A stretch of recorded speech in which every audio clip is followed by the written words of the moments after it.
Assalamualaikum warahmatullahi wabarakatuh. Perkenalkan, nama saya Fatmawati Sutono Putri dengan NPM 101211428, kelas C9, Prodi Manajemen. Di video ini, saya akan menjelaskan sedikit materi mengenai Ma'rifatul Insan guna penilaian evaluasi tengah semester mata kuliah Pendidikan Agama Islam. Ma'rifatul Insan, yang pertama definisi manusia. Secara bahasa, manusia berasal dari kata manu yang berarti berpikir, berakal budi, atau mampu menguasai makhluk lain. Sedangkan manusia secara istilah adalah konsep atau fakta, sebuah gagasan atau realitas, sebuah kelompok atau seorang individu. Manusia adalah salah satu makhluk ciptaan Allah yang dipandang sebagai makhluk paling tinggi derajatnya dibandingkan makhluk ciptaan Allah yang lainnya. Selanjutnya ada penciptaan manusia. Manusia diciptakan dari tanah dan ruh. Yang pertama, dari tanah sebagaimana tercantum dalam firman Allah di Quran Surat Al-An'am ayat 2 yang artinya, Dialah yang menciptakan kamu dari tanah. Setelah itu ditentukan ajal kematianmu dan batas waktu tertentu yang hanya diketahui olehnya. Yang kedua, ruh, yaitu zat yang tak tampak tetapi hakikat ruh itu terasa eksistensinya dalam jiwa manusia.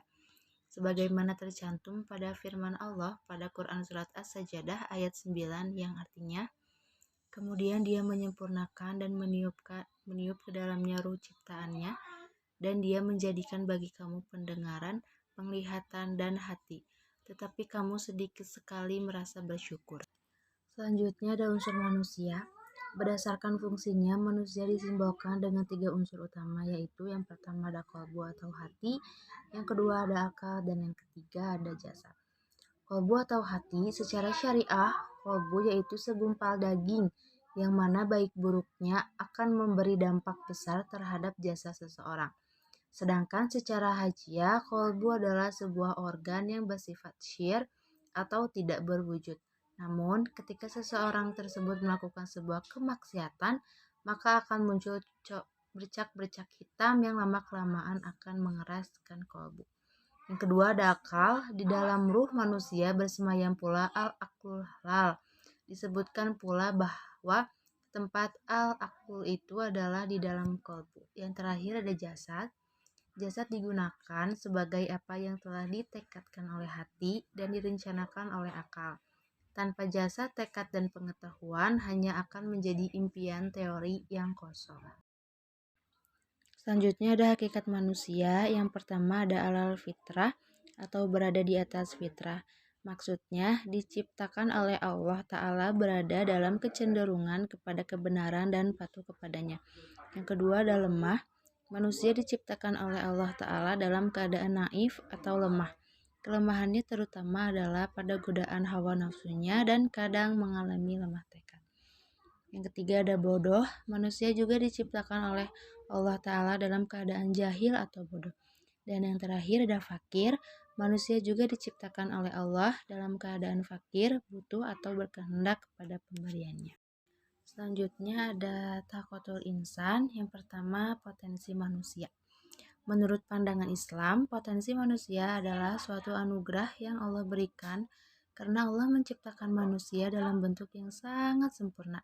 Maka dari itu, Allah membekali manusia dengan segenap potensi yang ada dalam dirinya. Di antaranya, yang pertama ada potensi pendengaran, ada potensi penglihatan, dan yang terakhir potensi hati. Selanjutnya ada al-mas'uliyah, terbagi dua, yaitu al-amanah dan al-khianah. Al-amanah adalah sikap sesuatu yang dipercayakan untuk dijaga, dilindungi, dan dilaksanakan dalam perspektif Islam. Amanah ditunjukkan dengan perilaku Rasulullah SAW pada zaman kaum Quraisy, yakni dapat dipercaya dan menjalankan semua aspek kehidupan baik dalam berdagang dan sosial lainnya. Mereka yang memilih sikap amanah di dunia akan dianugerahi kehormatan al-khilafah. Berikutnya ada khianat. Bagi manusia yang memilih sikap khianat, maka Allah Ta'ala akan mengazab dan menghinakannya. Mereka yang tidak mau menggunakan potensi dirinya untuk beribadah diumpamakan oleh Allah Ta'ala dengan berbagai perumpamaan yang hina, yaitu ada kal an'am bagaikan binatang ternak, kal kalbi bagaikan anjing, kal kirdi seperti monyet, kal khasabi seperti kayu, kal hijarah seperti batu, kal himar seperti keledai, dan kal ankabut seperti laba-laba. Selanjutnya adalah nafsul insan atau jiwa manusia. Yang pertama, definisi jiwa. Jiwa atau jiva berasal dari bahasa Sanskerta yang artinya benih kehidupan.